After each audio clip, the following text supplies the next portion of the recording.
All right. Welcome, welcome, welcome. Hello, Jake. Here we are, Hey, another day of Optimize and Elevate. How are you doing today? fantastic, fantastic. I'm good. I'm good. We're getting ready for spring, and so outdoor season stuff starting up. There's mountain bikers all over, and not kayakers yet, but I am seeing some crazy canoe people out in the lakes. Well, it'd be cold if he fell in. I can assure Yeah, you of that.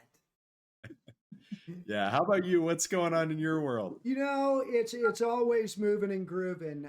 Spring has sprung for sure, and we're starting to see some colors on the trees and the greens coming back to the grass, and that's all well and good and exciting. And I love spring, summer, fall. Not a big Makes total sense, especially there in the Midwest where you get a pretty good amount of snow. absolutely. So listen, today, I've been thinking about what we do here at Optimize and Elevate, and what we try to do is present topics in a live conversational format, and we're trying to help our audience and participants improve their lives, whether that's at Mhm. work or at home or wherever they want improvement. Right? But life isn't all about performance. It's sometimes about awareness and how to feel better, how to make yourself feel better, and what are you doing that is deterring you from feeling better. And it's interesting. I was watching my grand the other day. They were just affixed at this show on TV, and it was actually a YouTube channel. Believe this. I know it's YouTube on TV. You Um, watch YouTube? yeah, right. You watch Um, YouTube? so anyway, they have these videos on that they call video shorts, right? And it's I guess a display of some of the cartoons and their like action figures and unboxing these action figures and then a lot of clicking, a lot of haptic type stuff. Yeah. And anyway, they that's neither here nor there. The idea here is they were just glued to the TV. And Uh-huh. if they weren't glued to the TV, they were looking for, their grandmother's phone so that they could watch different videos on the phone. And if they weren't there, they were looking to do some gaming or something of that nature. And, I've thought about this quite a bit throughout the last few years. That is you see so many people that are attached to their device, right? Just glued. I can imagine that the whole weekend. I don't know. I have regular dinners, right? I mean, I have a dinner time. And then on Sundays, I have family dinners. So the kids come over with the grandkids, blah, blah, blah. And what I notice is that everybody's got a device at the dinner table, right? And if they're not checking an email or getting a text or they're Googling something, right? And it's no longer, I'm going to type in my Google question. It's, hey, Google. Well, and what does that do for us socially? Excuse me. What does that do for us socially? We're not the experts. That's not what we're here to talk about, but we're kind of the lay people asking the question. And, No, but I'm you know, excited because we do have somebody, Dr. Dan Lathen, coming up here in just a few minutes that can shed some light on this situation. But some of the things that I've been thinking about is what does that short form do for our attention spans as people? We're teaching this short form, and when we try to present content to our participants, it's always live, right? yep, yep.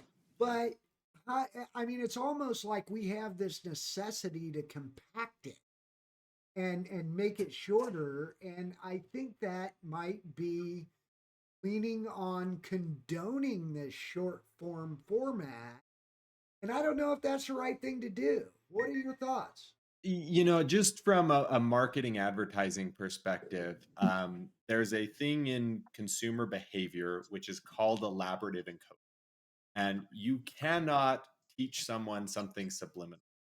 You can message something quietly, but you can't teach something quote unquote subliminal, right? Like if it's a thing and no one's noticed it, they're not going to learn about it. Well, with short video, you have less opportunity to create elaborative is something that requires focus. It requires, the brain actually working through the steps to understand something. And so when you go to short form, the value of that content decreases because you have way more messaging in a shorter amount of time. And some of it may get through, but not as much as with long form comment content. That's why YouTube is such an ad hotspot, right? Is because yes, we can run a 5-second ad, but the goal is to get your attention past that, if you're advertising or product placement, right? If I have someone giving a whole review of a product or talking about hiking products and they have a smaller plug, at least that ties into a broader message. And that's a much better way to educate people.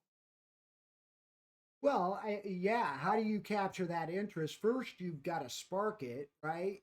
But in a short format, because their attention span, they're looking for the next topic.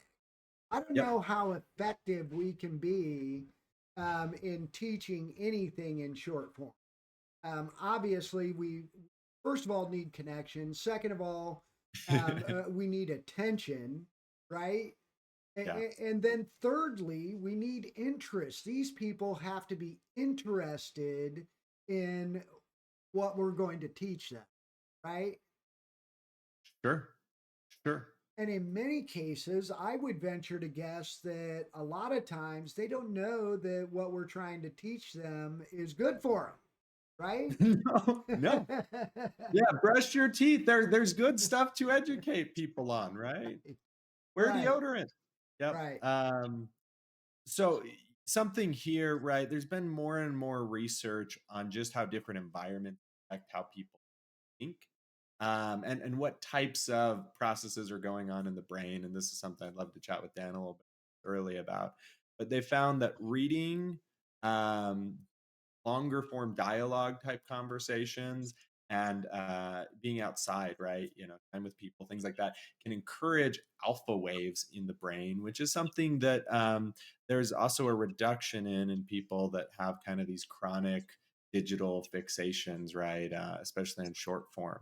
And so, I'm sure Dan Lathen can correct it. It's not a panacea of alpha waves are good, but it does help with relaxation, certain types of focus. And so, as we consume more types of short, brief content that has never existed in the way it has before now, it has altered how we've started to think and what types of things we're able to do with, our brain and our focus. And that's where I think Dan is going to be really exciting, is because of, his work helping people reclaim focus and other you know cognitive benefits through his research and his mentoring and things like that. So any other thoughts there, John? No, but you leaned into what I was going to talk about next, and Okay. that is an intro to Dr. Dan Lathen.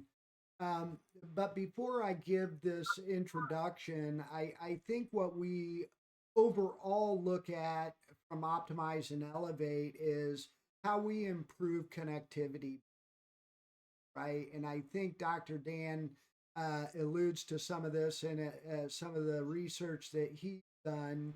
But I did a little bit of research on my own, and I'm going to give somewhat of a shameless plug for Mingle here because interactive video platforms can indeed help address some of the challenges associated with passive content consumption. And I think that's what we're talking about, where it's non-interactive, it's very short form. And I'd like hopefully Dr. Dan to address that a little bit.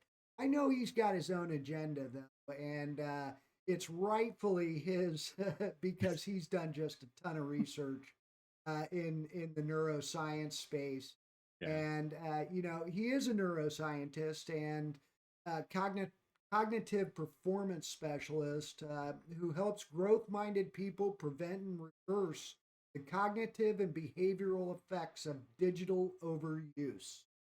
Man, I don't know if that could be better said, right? Digital Yeah. overuse. I know Yeah. I do it.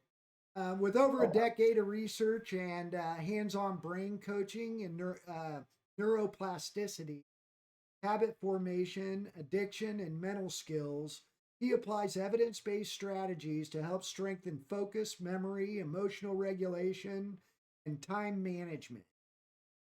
His training makes it easy to rewire your brain, counteract mental drain caused by unhealthy screen use and modern digital culture, and regain control over your mind and habits.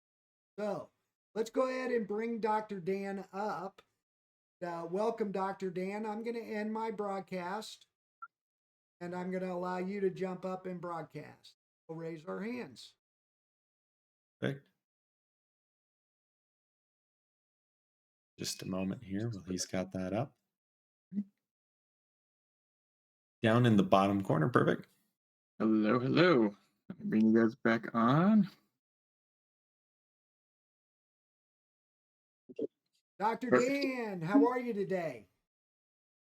I'm doing great, John. How are you doing? I'm doing fantastic. Thanks for joining us. Really, really appreciate it.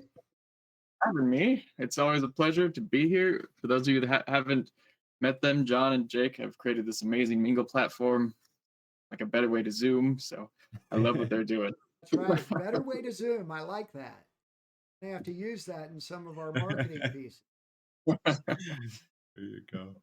So, did we have in our discussion? Did we lead up to what you kind of think and work with on a daily basis? Those concepts of digital overuse and where it starts, when it starts, that type of thing. Absolutely. So to start this discussion, we really need to understand the problem. And I'm going to say this in a broad sense because I misunderstood the problem until like a few months ago. And so I really want to make sure we all can get clear on what the problem is here before we, talk anything about solutions or whatnot. The problem shows up in so many ways, and you guys touched on some of them. I think possibly the most visceral one is when you're sitting on your phone at home and not realizing that your spouse is bored and wishes that you would connect with them, not realizing that your kids are trying to show you some amazing art they drew, not realizing that you're exhausted and should probably go to bed, not realizing that you haven't even eaten in far too long or drank water or seen the sun. And just not being present in your own head and in your own life. Have you guys experienced this? I'm sure you have. Those are all elements that sound very much like an addiction. Yeah, there's absolutely overlap. So I'm always careful with the word addiction because I did addiction research in my PhD. There's very distinct criteria that make something an addiction versus not. But at the end of the day, there's absolutely overlap, and there's absolutely problems that are very similar between the two. And going back to this problem, it required a reframe for me. So as you mentioned, I coach people on a regular basis about all sorts of problems, individual problems. Sometimes it's focus, sometimes it's motivation, sometimes it's memory or time management or emotional management. I help people with a lot of things, but what I discovered is that I kept coming back to helping them with screen use and screen habits. It didn't matter why they originally wanted to meet with me. It didn't matter, maybe we'd work on those things to start. Like we'd start, okay, you want to work on your reading skills. Let's work on that. Speed reading, memory, whatever it is. You want to work on, getting more control with your goals and your plans. We'd start with that stuff, but then it would always inevitably, it seemed like, come back to at some point or another, we had to work on their screen management. And I discovered this this paradigm shift that needed to happen in my own thinking, because here I was thinking, oh, here's all these different problems, dozens of different problems that people experience on a regular basis, and I'm helping them with them in a lot of ways. But why do we keep coming back to screens? Why do we keep coming back to our digital habits? And basically, one day I had this paradigm shift where I thought, maybe instead of starting with all the different problems that might be worsened by screens, I should think of it in the opposite direction and think, what are all the problems that screen use and digital use cause? So rather than being, you know, one of many possible sources of problems, Yeah. what if we look at it the other way and say, what does our digital culture, what problems does that cause for individuals and for society? And when I had that shift, I still remember it. It was like a light bulb went off, but not a good one, because it was kind of it was really oh shit moment. That's what it was. It was oh shit. Yeah, right. I started writing an article because I'm like, I need to put this into words. So I started writing one of my Ask a Neuroscientist articles, which help people to address common problems. Again, kind of in the wrong direction, like I was talking about. And I just kept writing them. Kept thinking, from my neuroscience background, from my personal experience, from my own personal struggles, because we've all had them. I'm no exception. Yeah. From people in my life, from understanding of marketing and psychology, I just started writing point after point of, our screen use can cause this problem, our screen use causes that problem, our screen use causes that problem. And I got to a list of 10 and kept going. Got to a list of 20, got to a list of 30, and wrote the article with 30. Okay, so that my original article had 30 points, 30 big problems that almost all of us experience at some points or another, that can be directly traced back to screen use and our digital habits. But it didn't stop there, because after I wrote the article, more kept coming to me. Every time I talk to somebody about this, it seems like they bring up another thing. They mention, "Oh yeah, I hate how it's affecting my kids' um, success in school, or I hate how it's making my families more like politically extremist, or I hate how it's making it so hard for me to get out and see nature." Most things I didn't have on there at first, and so I keep adding things with people. Everyone's giving me different ideas. I'm vetting these ideas with this scientific research, but it just keeps going and going of more and more things. And now I'm up to a list of almost 50 different major problems that are directly contributed to or even solely caused by our screen use and our digital habits.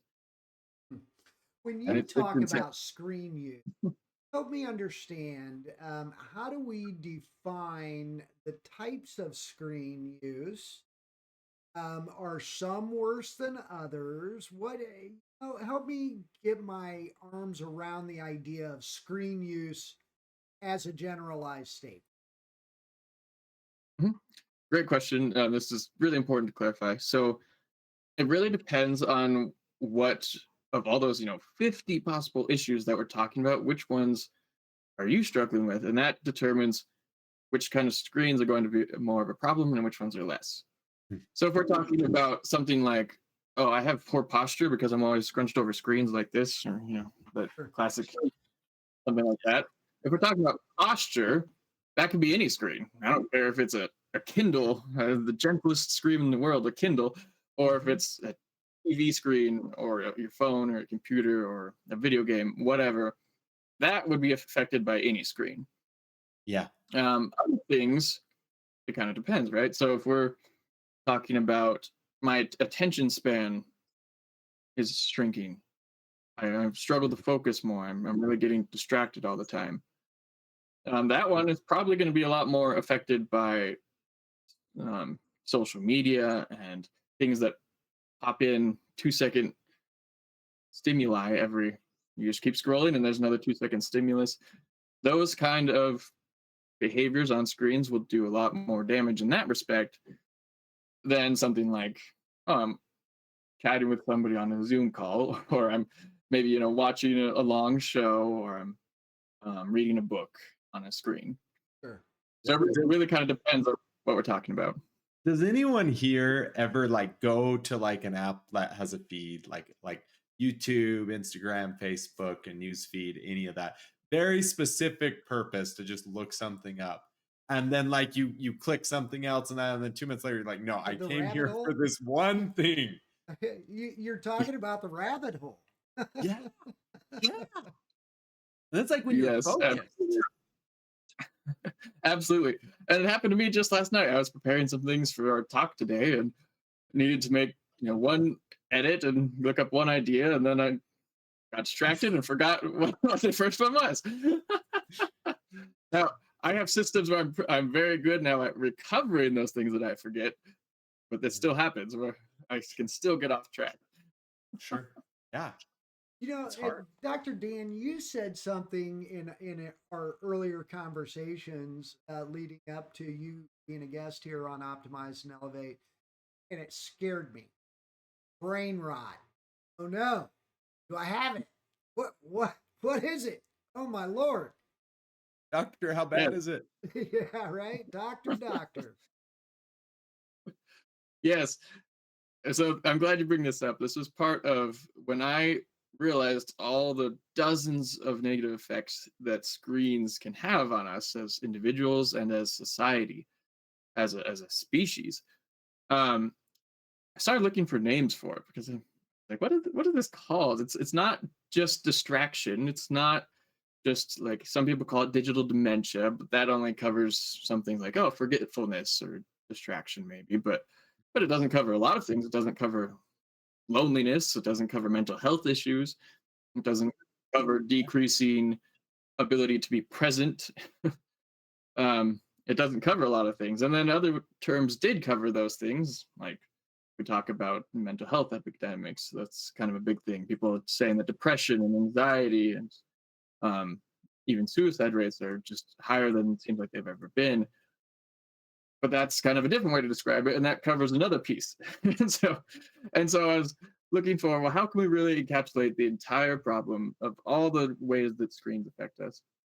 And I happened to run into that Oxford's 2024 word of the year was brain rot, Ah, which refers to two things. It refers to kind of just the junk that we find online. Some people call that brain rot material, yeah. but it can also refer to all the actual effects of consuming online digital culture.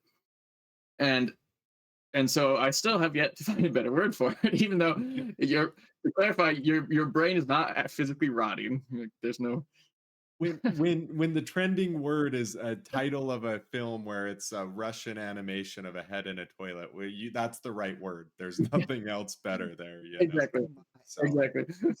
yeah, I think go. I've and seen it's that not really, movie. your brain can actually atrophy, by the way. Different parts of your brain Really? can experience literal atrophy, shrinkage, and so on. Um, Huh. that's not always the case, but it can happen. So heads up on that. But overall, brain rot is not a clinical official disease, and it probably never will be because a lot of these symptoms are hard to objectively measure and are very personal and could be explained by a lot of different things. So if I say, oh, I've noticed that it's really hard for me to try to make an effort. I've been feeling unmotivated. I've just been feeling apathetic. You could you could give me a dozen reasons why that might be happening. Sure. And that's why that's kind of the wrong direction though, like I was talking about earlier. You could think of, yeah, there could be a dozen things that cause this.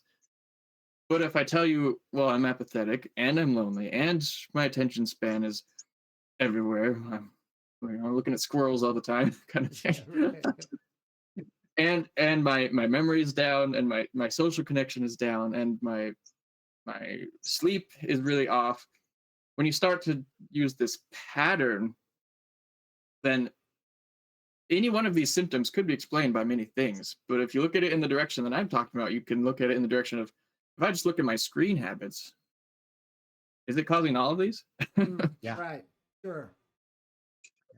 So And the answer is often yes. yeah. But I guess I have to have an awareness that those things are occurring, that I've got symptoms of brain rot, right? And it's digitally motivated.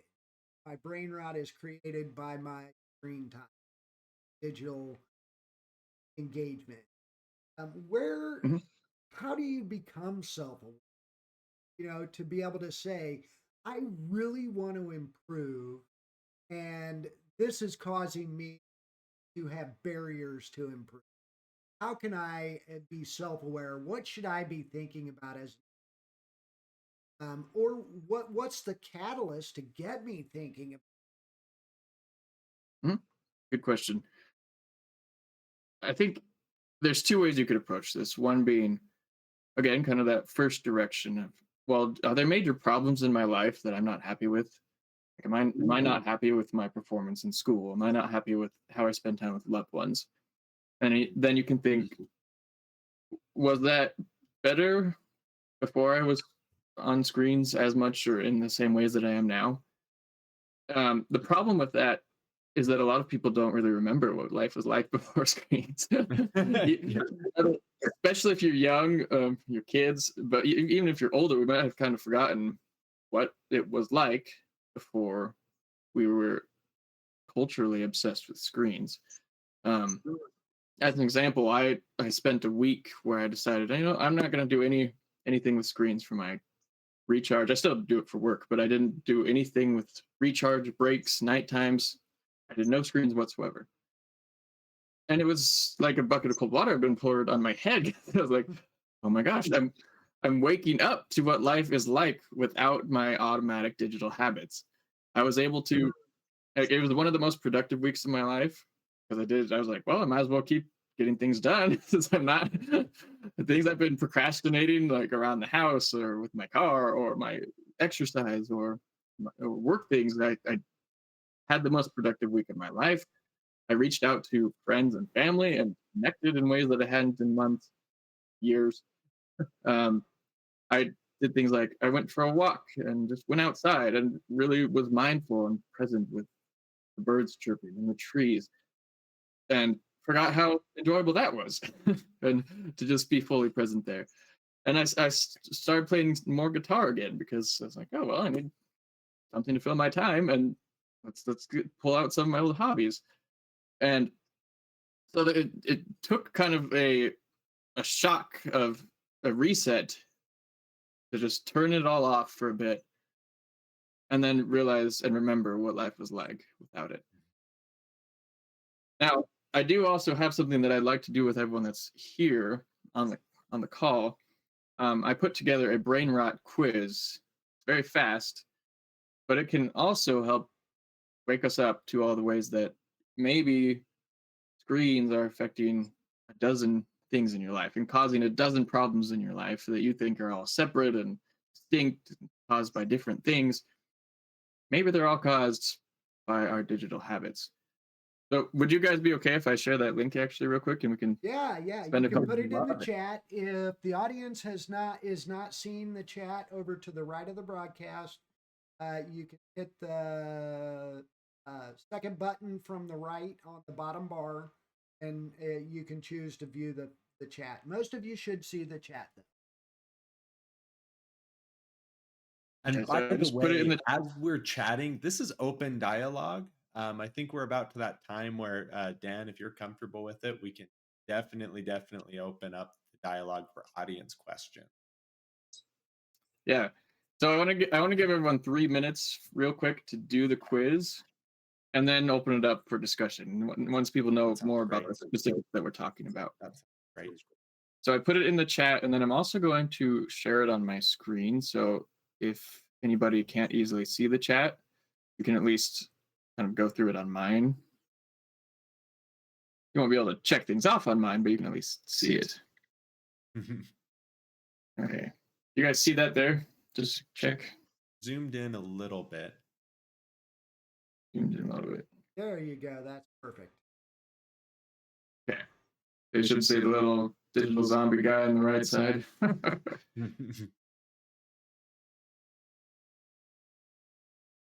Yeah, basically it starts here. So I'll just slowly scroll through for anyone that can't bring it up on their own.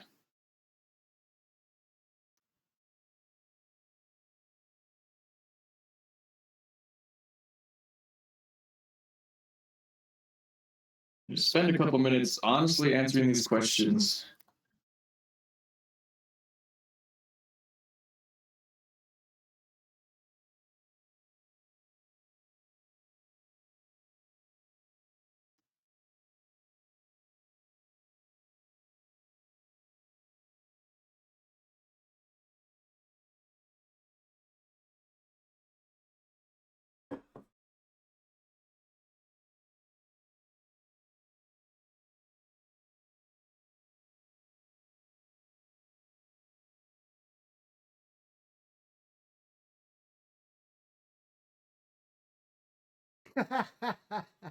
Dr. Troy Hall says, "Oh no, I have brain rot." Me too, buddy. You're Yeah. not alone. I don't know anybody that can't answer yes to all these, right? Yeah, like I said, so a lot of these are super common. Some are even caused by other things. I'll readily admit that. But if you can look at the pattern and say, "Oh God, I have almost all of these," Yeah, right, right. Yeah. But- So we'll just let everybody in the audience know that this does not spell doom and gloom at all. This is just awareness. Right. Yep. There is hope. Absolutely.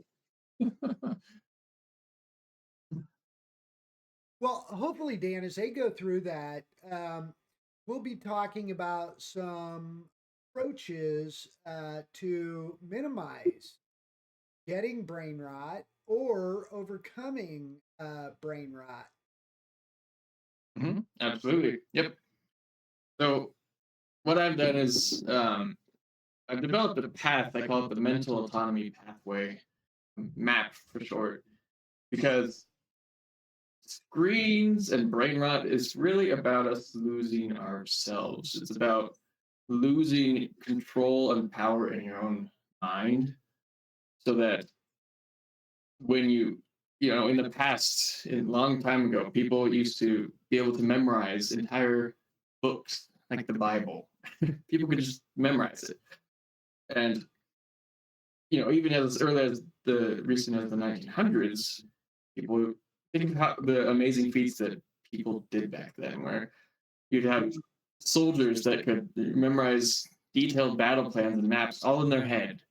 You'd have NASA scientists who are doing massive calculations. They have the focus to make entire books, thick page after page books of calculations by hands. They had that much focus that they could just plow through that day after day. And you have people that could remember all their friends' names, their birthdays, their kids' names, what they do for work, what kind of food they like. They had so many things readily in their head. Whereas now, think of it, we get distracted from watching like a 1 minute cat video because we look at a different device that is pinging us with some sort of notification. And we've lost so much as a people. We've lost so much of that mental strength that we used to have. We've lost so much of that presence too, where people used to just sit on a lake and just sit and be And write content. a poem or a prose or Right, right. And so then when you think of it also in terms of the reasons why this happens. So I don't want to be too conspiracy theorist, but I am a little bit, because I'm fully convinced that some of how screens affect us is deliberate. Some of it is algorithmically decided. Some of it is for people in power or people wanting to make profit to mess with our heads and to weaken us as individuals and as people. I'm fully convinced that that is true to some extent. I don't know to what extent. It might be little. It could be huge. I don't know, but I believe it. I definitely believe it is happening. Some of it, I think, is also just kind of natural. evolution of a new technology that was unknown, untested, and just kind of evolved as it would. But regardless, it has led to us losing control of ourselves, losing control of our mental capabilities, losing control of our time, our relationships, our ability to act in ways that we want to, because instead we're just responding to everything that they're trying to get us to do.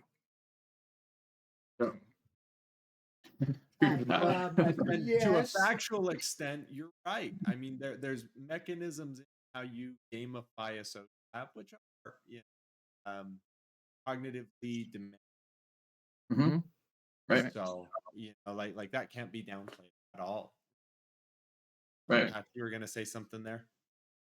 Oh, I was going to say, we know that there is persuasion in our behavior from outer world, whether that is attaching us to the digital screen or device or whatever that is. I have no doubt about it. Do I think that it was intentional to create a device to do that? No, probably not. What I think is that Yeah. people realize that that's an avenue to gain, and I want to get as much content across to my audience as possible. So that became, from a marketing perspective, a shorter and shorter format so that they could push more and more content to that audience. Right, right, definitely.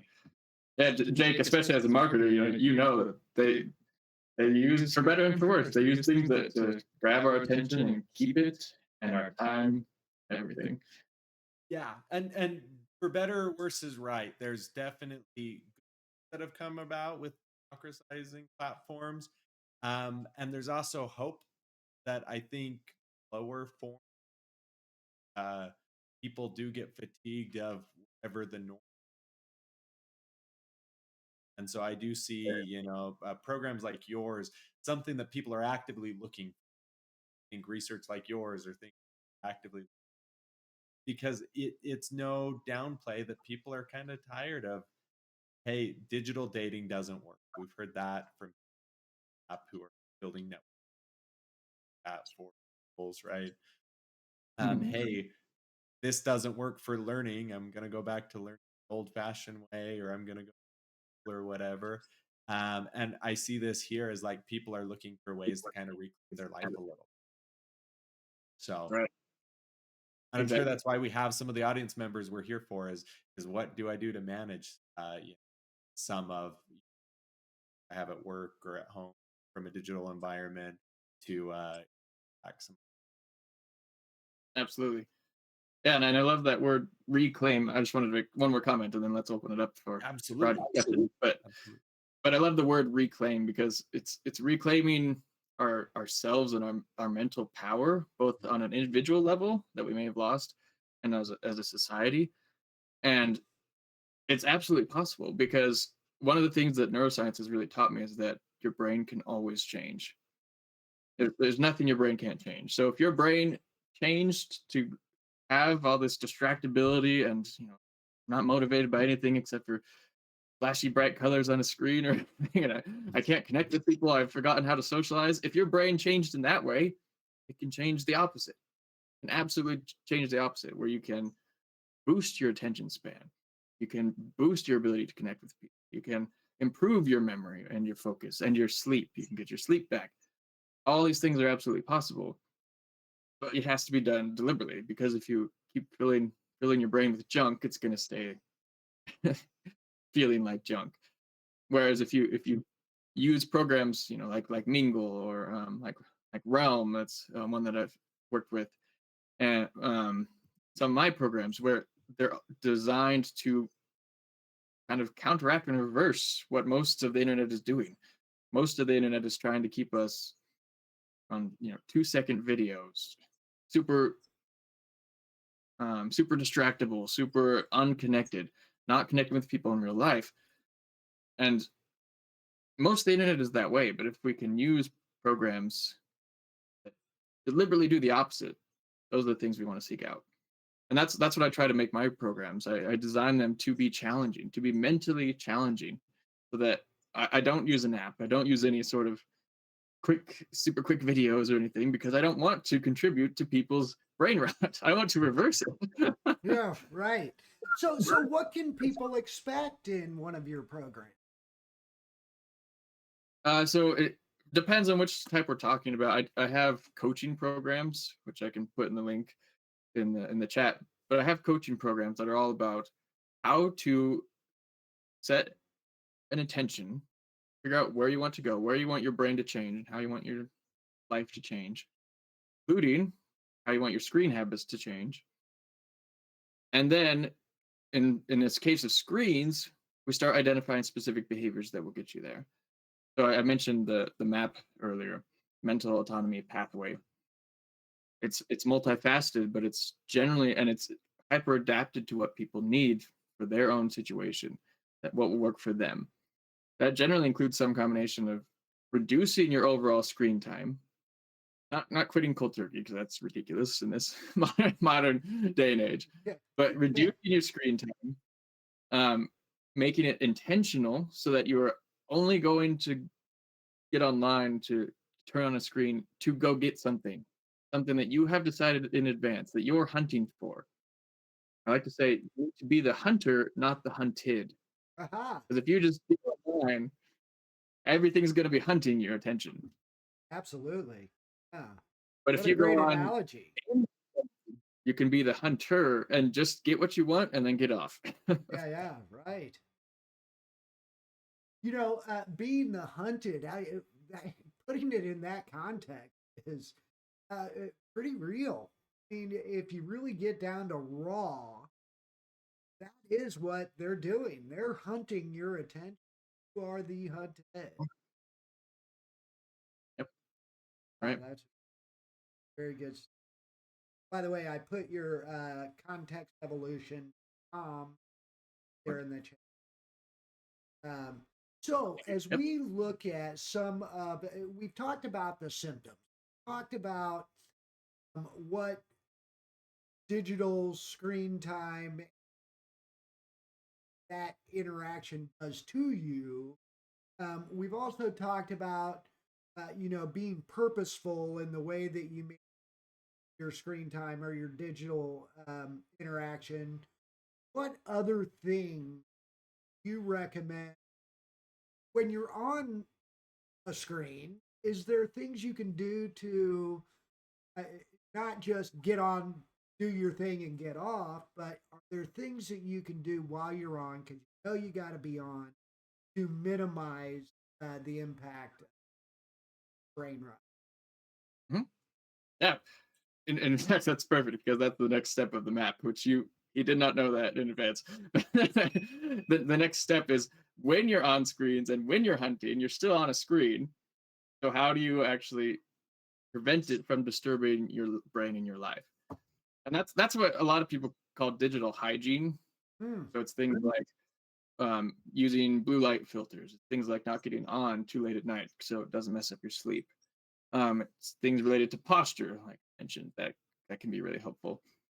Um, it also involves seeking out things that will be a challenge to your brain, that will actively help you to build the skills you want.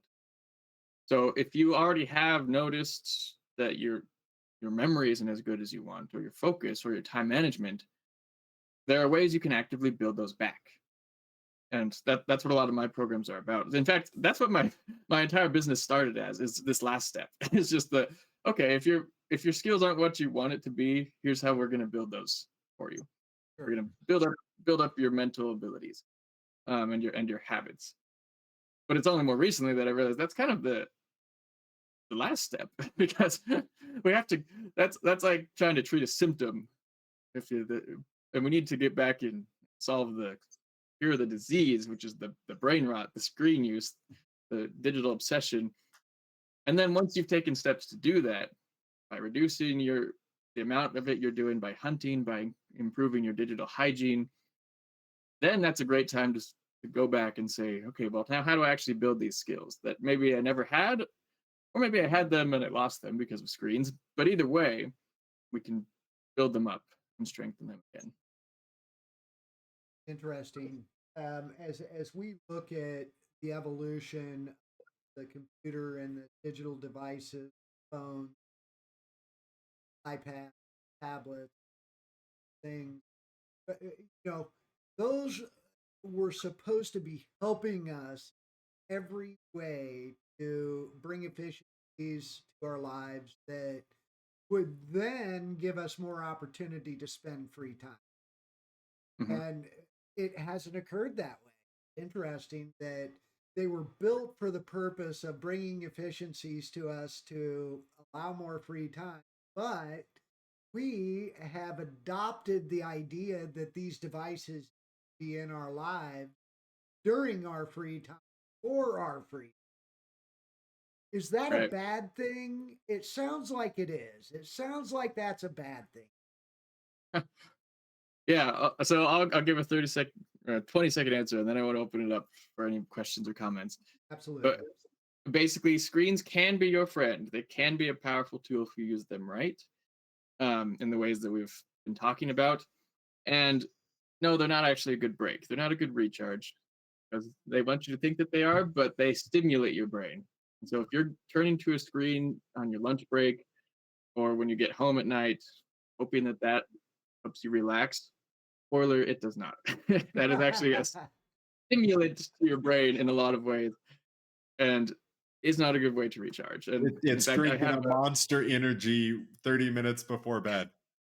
The Gotcha. perfect exactly, idea. I'm exactly, hydrating. Yeah. exactly. And to keep this brief, I'll just put it in the chat. But I have a resource that gives over 60 ways you can recharge that do not involve screens and actually work. Awesome. Thank you. So it So with sounds that, like, let's open it up. yeah, I'd it love to sounds hear. like we're ready to open it up for any questions. If any of you have a question, just click the hand at the bottom left of the broadcast screen, and Dr. Dan can pull you up to the screen and question questions for the rest of the video to hear. Alrighty, Dr. Troy Hall. Welcome, welcome. Hey, thank you. Troy, how are you? I'm doing super duper. Thanks for asking. All right, What would you like to talk about? so what I'd like to know is when I went through the test and I ended up answering a few of those items, acknowledged that I had some sort of brain rot. Am I ever going to not have brain rot? Good question. Depends on which way you're talking about. If you're talking about, hey, over time, can I heal everything that's already been changed in ways you don't like it? Yes, absolutely. You can undo any change that has happened. Yes. The other way to think of this, though, is in our modern society, are we ever going to avoid all of those symptoms? I think the answer is probably no, unless you just choose to go completely cold turkey from screens. Um, so I did the test myself just again this morning. I added up to probably about 3 of them. Some were halvesies. I added a couple halves together, and it added up to maybe 3 of them that I still experience from time to time. So I'm an expert in this. I help people with this all the time. I try to practice what I preach, and I still see some of these symptoms happen because of screens being an inevitable part of my life. But I used to, when I first did this test, I matched for about 8 of them at least. So I went from having all this, distraction and feeling like I needed screens to escape, and I would be on them when I should have been paying attention to my kids. Like my kids who were like, "Daddy, play with me," and instead I was just staring at my screen, like a total loser. And I went from, not that any of you are losers, but I was a loser. I went from that to taking responsibility for my screen habits and for my life, and used systems, tactics, softwares, accountability, proven techniques to make a change. Because if you try to do it by willpower alone, it's not going to work. And I have one more question. And so I have Yeah, one go more ahead. question for you. And that other Mhm. question is, at what age do you begin the training? Because when my 4-year-old grandson was born, 2 years old, he knew to swipe the screen. Mm-hmm. So, at what Yeah. age do you recommend there being some sort of training, and how do you get that training so you don't have to wait until you, like John and I, who are in multiple decades, you don't want to wait. Sorry, John. See how I wrapped you right up into my own Yeah. little Thanks. brain Thanks, rot? Dr. Troy. But I love wrapped you you. right up into it. Yeah. So, how do what does that look like to not wait until you've had decades of bad habits before you change that? Good question. The sooner the better. So our brains are more.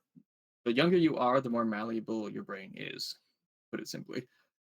And so, if you have kids or grandkids that you're already concerned about their reliance or dependence on screens, I would try to start addressing it today.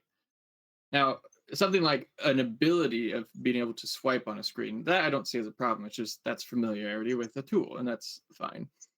But if you notice that your kids can't be happy unless they're watching a show, or a really bad sign is they can't even sit through a show.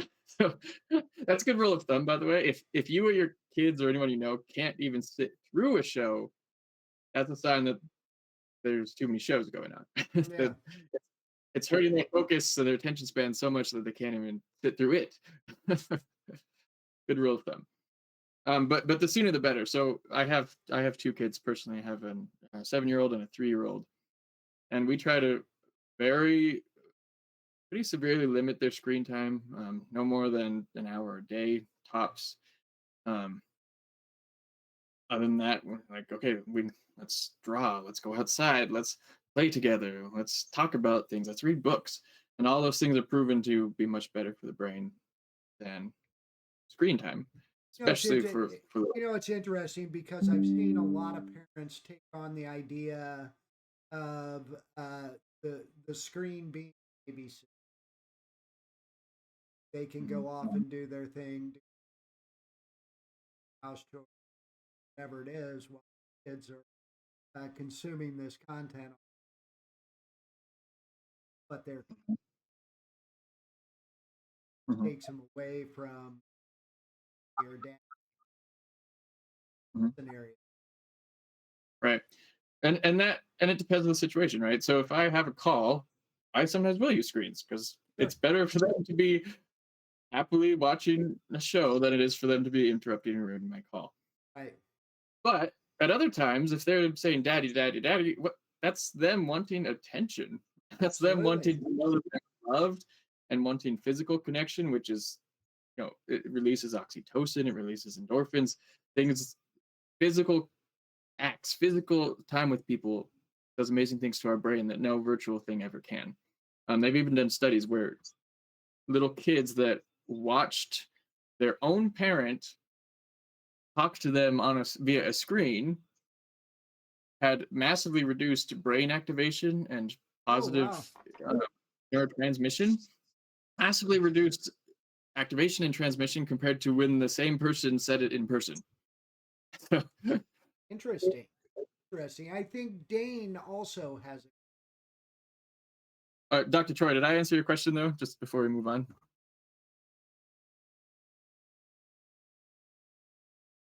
Yes. Good. Okay. Thank you. All right, I'll bring up Dane here. Hi, Dane. How are you? Hi everyone, I'm doing well. Hello. Thanks for the talk. I'm passionate about this topic. I've turned off all notifications on pretty much every device I have, and I just see Excellent. this uh, continuing to go downhill because of decisions that are um, of the masses, the decisions we keep making. So I wonder, what do you advise for individuals like us uh, in our professional lives, personal lives, when it seems like the world keeps requiring us to use computers and phones? Good question. So, kind of, how can you resist the system in a way? How can you get through life without Well, supporting one it? example, it's a small example. Some restaurants don't have paper menus anymore. You have to scan a QR code. Mm. And again, that's just a small example, but maybe it's calendars or emails. It's hard not to use some of these systems because that's how society runs now. So what can we do? Great question. I have a few thoughts. I think one is actually think through it and make choices, first of all. A lot of us just tend to do what the norm is because, again, it's kind of that hunted versus hunter mentality. If we just go along with whatever other people are doing or whatever we find online that tells us we should be doing, then you're being hunted. You're being told what to do. Whereas if you can make deliberate choices and say, I'm going to use it in this instance because I believe the pros outweigh the cons. So, like using email, I would definitely say the pros outweigh the cons because otherwise, how are you actually going to stay in touch with people? And most people don't want a phone call all the time.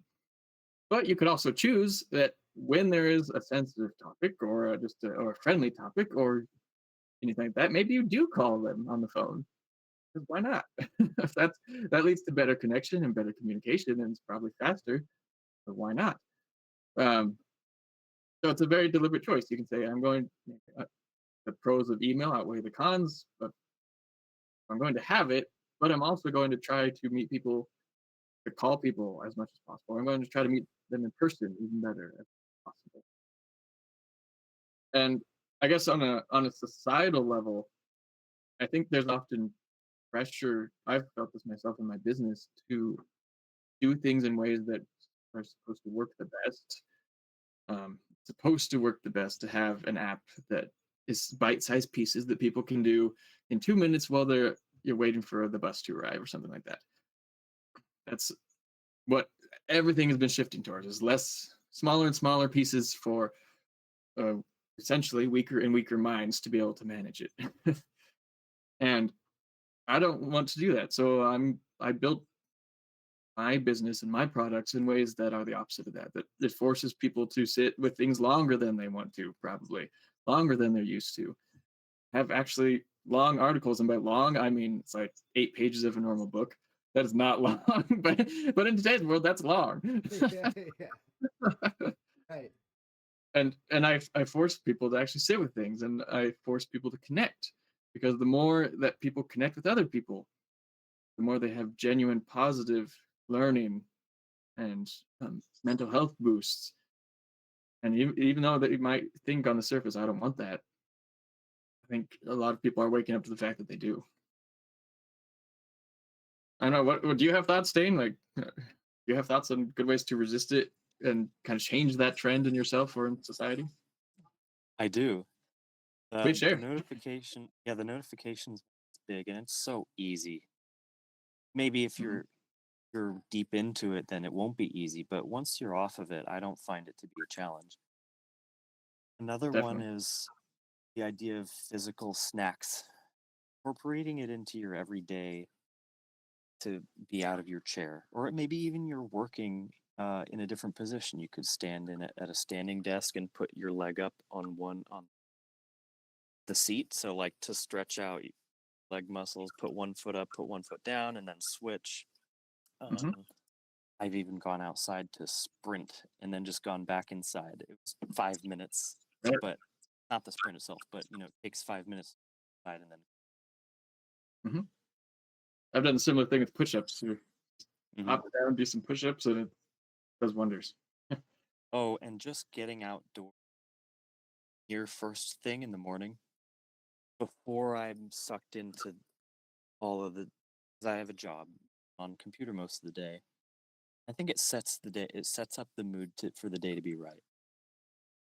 Those are all great ideas. As a matter of fact, I get outside every morning, first thing as well. You know what I do is in my business life, I live by my. If it's not on my calendar, it's not. But in my personal life, I go home or go upstairs. In my case, right on my fridge is a calendar for family life. right? That's where things happen in the.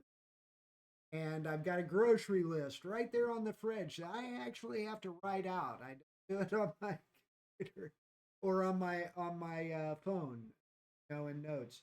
And those are the types of things that present and not in my, because we have actively noticed that there's way too much divided personal life. I think it's okay in a business life to most degrees, where it can be overutilized, sure. But on the other hand, it's also necessary for so many people out there. In a personal life is where I think have that flexibility and that ability to put those boundaries up to say, I'm going to get more personal. I like that. More personal with my personal life. Excellent. Awesome. Dane, Dr. Troy, thanks for joining us. Anybody else have any questions? So please raise your hands and we'll bring you up.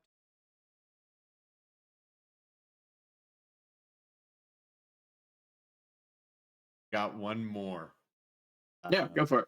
You mentioned blue light. How much does blue light have to problems? Heard it terror, and I've also heard it's actually not that big of a deal, right? Light before bed, or maybe it doesn't really Right. have much anything to do with. I've also heard eye movement and things like that. There's a lot of things that screens could be doing.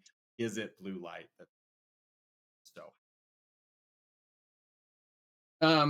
I treat this like I do supplements. If you have everything else in order, then great. It might be something that you should worry about. Okay. But if there's probably a dozen other things that will be a bigger problem, that are a bigger problem for you and will be more life-changing than that.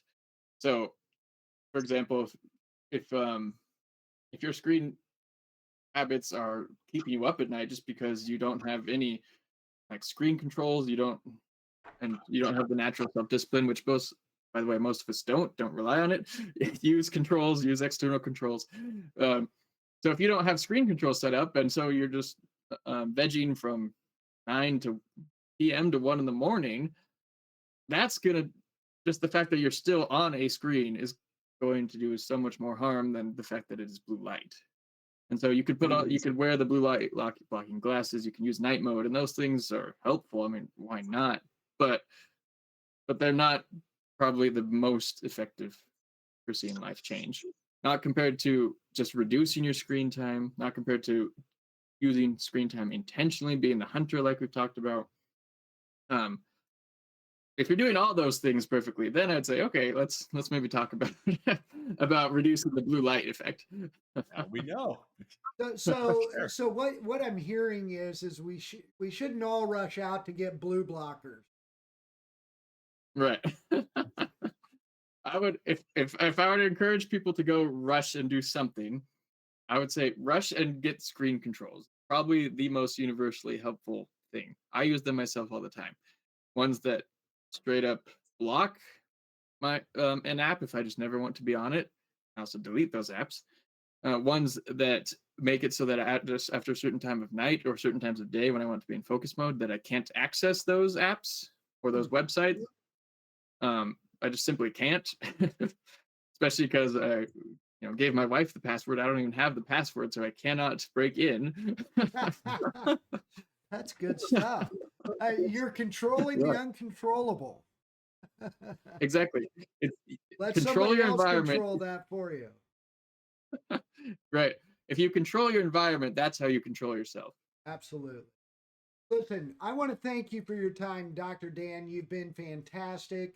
I welcome everybody to stay after and have a conversation. Mingle on is what we call that. As we end this broadcast, again, I think it was great content. I think it's important. I thought it was fantastic. Jacob, do you have any last thoughts?